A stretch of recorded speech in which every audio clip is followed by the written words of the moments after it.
Salam sejahtera dan salam Sarawakku sayang. Bersama saya Janet Bennett. Tumpuan berita. Kerajaan Sarawak mempunyai dasar untuk mengangkat martabat umat Islam dari sudut pendidikan dan sosial agar dapat menyumbang ke arah pembangunan secara keseluruhannya. Premier Sarawak Datuk Peti Tan Sri Dr. Abang Abdul Rahman Zohari Tun Datuk Abang Openg berkata, dari sudut pendidikan, Kerajaan Sarawak komited menyediakan infrastruktur pendidikan sekolah Islam di negeri ini. Walaupun ia mengambil ongkos yang besar, ia juga menjadi kemudahan kepada anak-anak Islam untuk melanjutkan pelajarannya mengikut silabus antarabangsa. Dengan harapan mereka boleh melanjutkan pelajarannya di dalam bidang-bidang yang tertentu, khususnya dalam bidang sains dan teknologi. Kerana negeri Sarawak sekarang ini ke arah landasan untuk menggunakan teknologi bagi membangunkan sumber asli yang ada dan yang akan memberi nikmat kepada umat Islam dan juga negeri Sarawak pada amnya. Beliau berkata demikian semasa berucap dalam Majlis Kesyukuran Aidilfitri Agensi Islam Sarawak 1444 Hijrah 2023 Masihi di Kuching pada malam Sabtu. Dalam pada itu, Premier Sarawak mendedahkan dalam tempoh 1 bulan sahaja, tabung Baitumal Sarawak TBS berjaya menerima lebih 4 juta ringgit zakat sepanjang Ramadan tahun ini. Apa yang perlu ialah jagalah perpaduan kita. Tingkatkan ekonomi kita. Sudah ada tanda-tanda orang Islam meningkatkan keupayaan ekonomi kita. Sebab nampaknya zakat pembagaian adalah lebih pada tahun ini. Bermakna kalaulah keadaan ekonomi kita baik, keadaan masyarakat Islam baik, sudah tentu sumbangan zakat pun bertambah. Saya lihat agensi di Sarawak telah memberi zakat, boleh tahan jual lah. LCDA memberi zakat lebih 2 million ringgit. Petros, syarikat minyak kita yang baru 4 tahun, memberi zakat 1 juta ringgit. Dan juga syarikat-syarikat kita termasuklah Sinergi dan syarikat-syarikat lain juga menyumbang ke arah pembayaran zakat. Sementara itu, pendapatan mencecah 12 bilion ringgit yang direkod Kerajaan Sarawak pada tahun lepas merupakan yang tertinggi berbanding negeri-negeri lain di Malaysia. Timbalan Premier Sarawak Datuk Ahmad Douglas Mungat Embas berkata, beliau bersama Premier Sarawak baru-baru ini telah menghadiri mesyuarat kewangan negara dan diberitahu bahawa pendapatan negeri ini adalah yang paling tinggi. Beliau seterusnya menyeru rakyat Sarawak untuk mengambil iktibar daripada apa yang telah berlaku sejak 60 tahun lalu dan merangka rancangan untuk terus maju ke hadapan. Kerana kita bersatu padu, hari itulah sebab kita dapat maju. Sebab itu tuan-tuan dan puan, saya harap kita ambil perhatian kerana apa yang bulat tidak datang bergolek, apa yang pipih tidak datang melayang. Ianya datang bangun maju negeri kita itu, kita banding mesti kita yang ini buat menebukai tak mana kita itu laban kita bersatu padu. Ni penguat ribut, ni penguat kabut. Orang nak numang kita tetap menang ngamakan kelama tu. Lepas kita bersatu padu.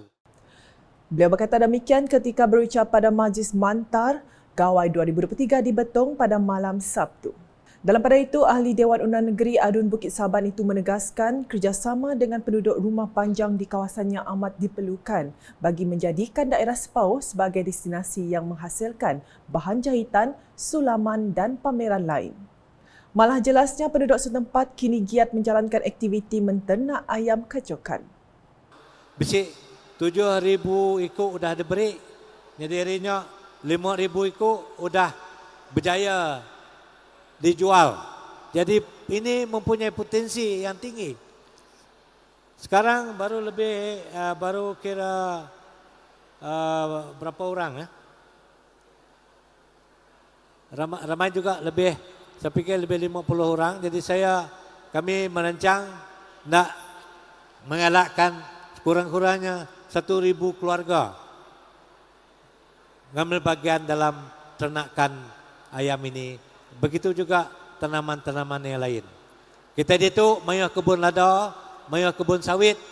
Jadi melainkan itu kita nak nambahkan. Jadi di kampung aku nemu orang mayah pandai berjahit. Jadi kita kerjasama dengan kita rumah panjang, jadikan sepauh satu tempat untuk mengeluarkan bahan-bahan jahitan dan kameran-kameran yang lain.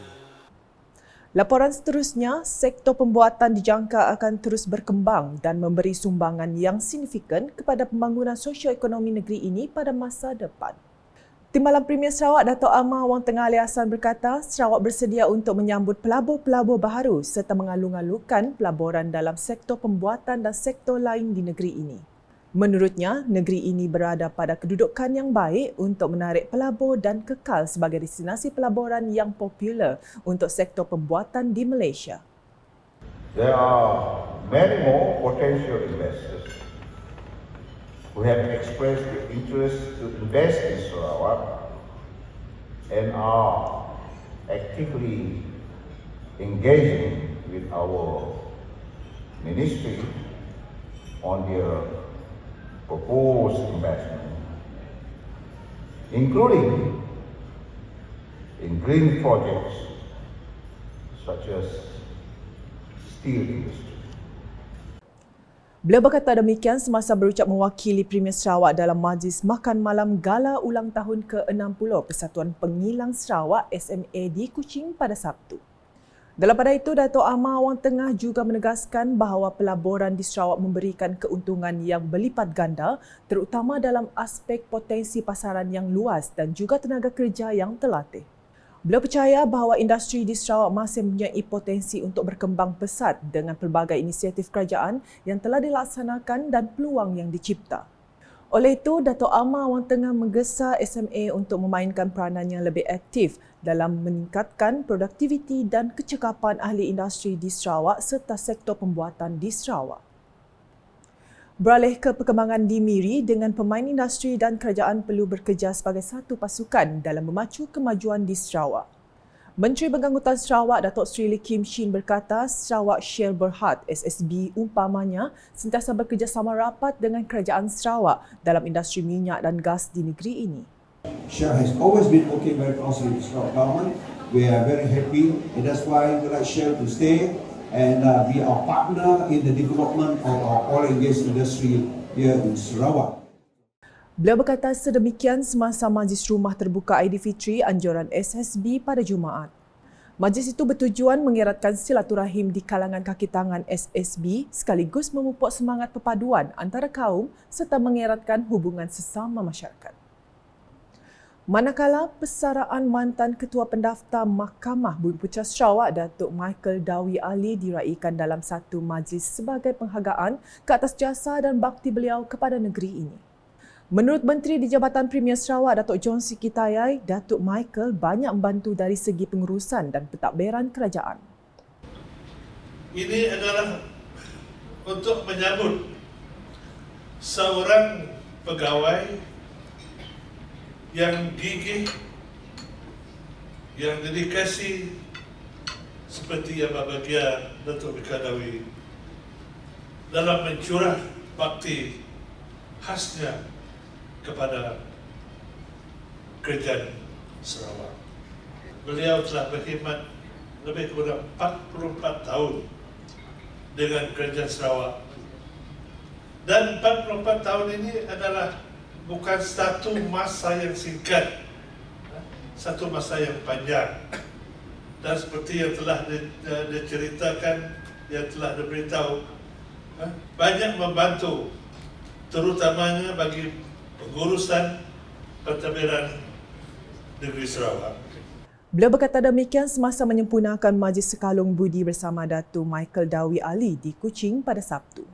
Datuk John Siki menambah, Datuk Michael telah berkorban masa dan tenaga untuk berjasa kepada negeri ini kerana tanpa sumbangan beliau, projek naik taraf Mahkamah Bumiputera Sarawak mungkin mengalami kekurangan dan kelewatan. Di Bintulu pula, Gereja St. Thomas akan dinaik taraf di bawah projek transformasi luar bandar RTP. Menurut Adun Tanjung Batu, Johnny Pang Leong Ming, gereja tersebut sudah uzur termasuk pagarnya yang harus dibaik pulih. Jelasnya, kawasan parkir kereta juga akan diperbesarkan memandangkan berlakunya kekurangan tempat letak kereta di sekitar gereja ekoran peningkatan jumlah penganut. Beliau berkata demikian ketika melawat ke tapak projek RTP tersebut baru-baru ini. Sementara itu, Johnny menjelaskan pembinaan laluan pejalan kaki di Gereja Methodist yang terletak bersebelahan dengan Gereja St. Thomas juga akan dilaksanakan untuk kemudahan para penganut. Berita berikutnya, peserta program transformasi kampung VTP disarankan menggunakan ilmu yang diperoleh untuk meningkatkan ekonomi dan pendapatan masing-masing. Pengarah Unit Pemantauan Pelaksanaan Sarawak SIMU, Felicia Tan Yahua berkata usaha seumpamanya penting untuk memajukan rumah panjang dan kampung tradisi sekaligus membentuk komuniti mandiri. Malah menurutnya, para peserta juga boleh berkongsi kemahiran yang mereka peroleh bersama masyarakat rumah panjang lain. Dan hasilnya kita boleh jual. Kita dapat turning into duit, ya, pendapatan. Boleh menambah hasil pendapatan. Jangan kita berhenti setakat ini saja, perkembangkan kemahiran tersebut dan go into business. Beliau berkata demikian dalam majlis penutupan VTP Siri 2 2023 di Serike baru-baru ini. Sekian edisi tengah hari bersama saya, Janet Bennett. Berita lebih lanjut boleh didapati di semua platform media sosial UKAS, masuk portal ukas.sarawak.gov.my dan UKAS Channel di YouTube. Sebelum mengakhiri buletin edisi tengah hari ini, saksikan kemeriahan Majlis Kesyukuran Aidilfitri Agensi Islam Sarawak 1444 Hijrah 2023 Masihi yang disempurnakan oleh Premier Sarawak di Kuching pada malam Sabtu. #Menyebar Fakta, salam UKAS.